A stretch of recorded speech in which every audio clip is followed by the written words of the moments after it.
Coucou les crevettes, il est temps pour moi de vous parler de mon problème avec les challenges de dessin. Et je crois que ça avait commencé ainsi.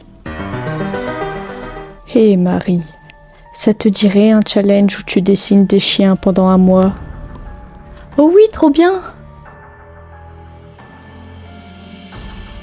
J'en ai marre! J'ai réussi, c'était trop bien! Tu veux un autre challenge? J'avoue que quand on me propose un challenge de dessin, j'ai du mal à résister. Dans cette vidéo, je vais donc vous montrer différents challenges auxquels j'ai pu participer et ce que ça m'a apporté. Et vous, en avez-vous déjà fait? Dites-le moi dans les commentaires. Sur ce, c'est parti pour les challenges de dessin.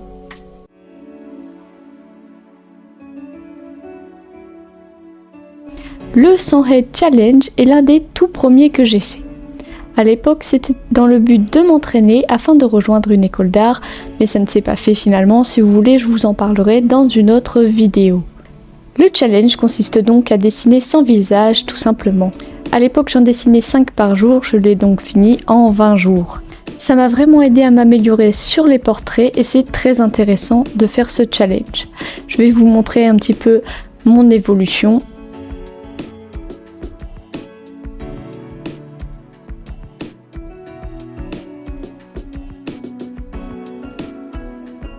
L'avantage du 100 Head Challenge, c'est qu'on peut le faire à notre rythme.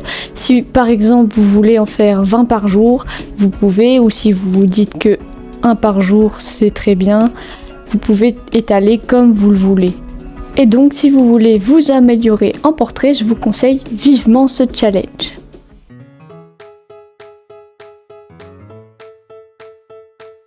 Le d'Auguste est l'un des premiers challenges mensuels que j'ai fait, c'est-à-dire un challenge qui s'étale sur un mois.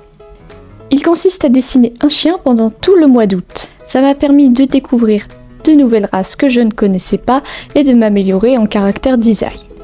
Je vais vous montrer quelques dessins que j'ai pu faire pendant ce défi.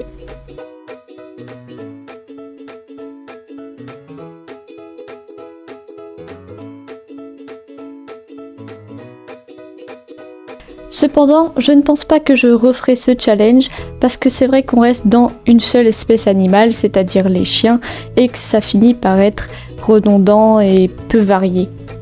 Et puis je préfère les chats.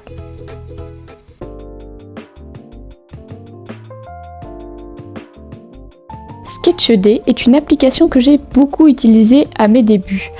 Le concept est simple, il suffit de se faire un compte et on va vous proposer un thème tous les jours.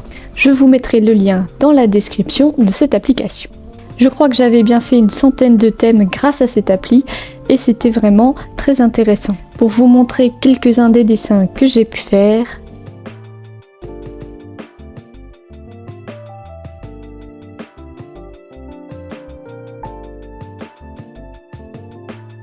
c'est vraiment très pratique si vous voulez vous challenger et vous faire un petit dessin tous les jours, mais que vous ne savez pas quoi dessiner. Cependant, j'avoue que j'ai fini par me lasser et ne plus en faire, mais c'est vrai que c'est toujours intéressant de temps en temps d'en faire quelques-uns.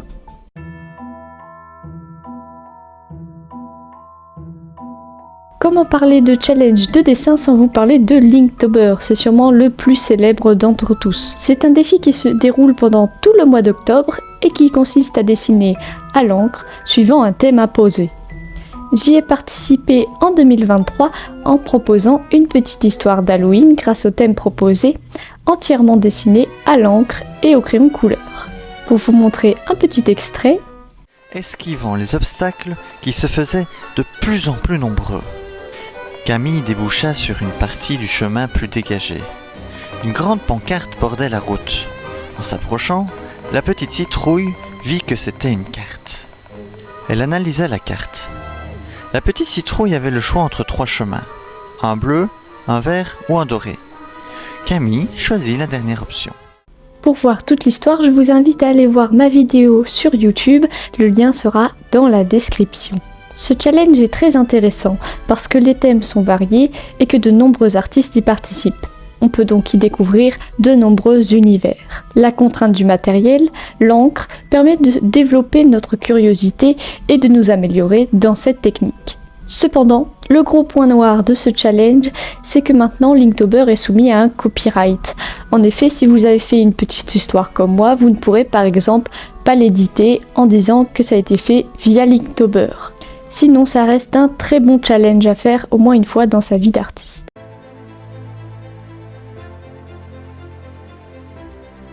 Les 23 heures de BD, c'est plus qu'un challenge.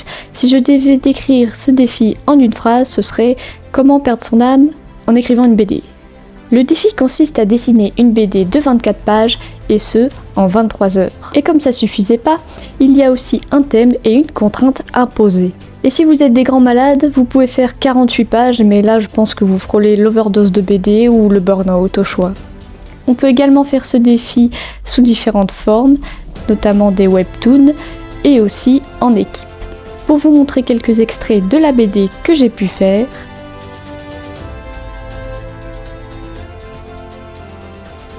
le thème de cette année était un voyage inattendu et la contrainte était une page en noir et blanc. J'ai donc dû faire toute la BD en couleur.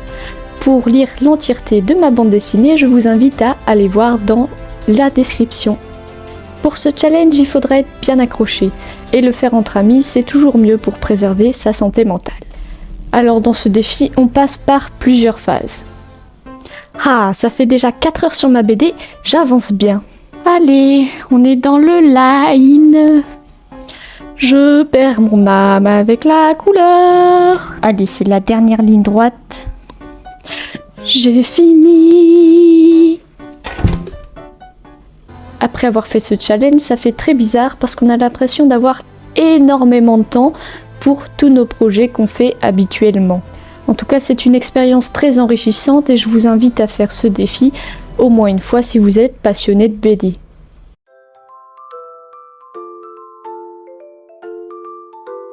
Les 12 journées est un challenge se déroulant pendant le mois de mars avec des thèmes printaniers. Pour ce défi, j'ai également proposé une petite histoire que j'ai peinte à l'aquarelle. Pour vous montrer quelques extraits. Pour remporter la première place, il lui faudra affronter Mylène la poule. Chaque année, elle monte sur le podium grâce à ses créations. La poule regarde Gabin de haut en bas, puis se moque. « Tu es si petit que tu peines à soulever ta brouette. Penses-tu vraiment avoir une chance contre moi ?» Le lapin baisse les oreilles, blessé par sa remarque. La poule s'en va en riant, laissant Gabin avec ses carottes. Il en sort une tout fort dans ses bras. Les mots de Mylène l'ont rendu très triste. Heureusement, Azula, son amie la mésange, vient le réconforter. « Ne t'en fais pas, Gabin, j'ai confiance en toi. Tu as travaillé dur pour ce concours. Allons voir les autres concurrents. » Le lien vers ma petite histoire se trouve dans la description. Ce challenge est vraiment agréable avec des thèmes tout doux et il est ouvert aussi bien aux amateurs qu'aux professionnels. C'est vraiment un challenge sans prise de tête, ouvert à tous et si vous voulez progresser tout doucement, je vous invite à faire ce challenge.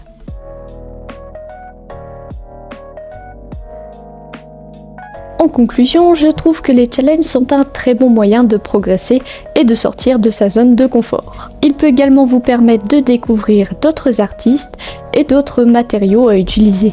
En tant qu'illustratrice sans avoir fait d'école d'art, ça m'aide beaucoup à sortir des sentiers battus, à me faire connaître et tout simplement à progresser. J'ai un autre challenge pour toi. Dessiner des insectes pendant 1 mois. Tu sais comment me parler. Sur ce, si vous avez aimé cette vidéo, n'hésitez pas à vous abonner et à mettre un petit pouce.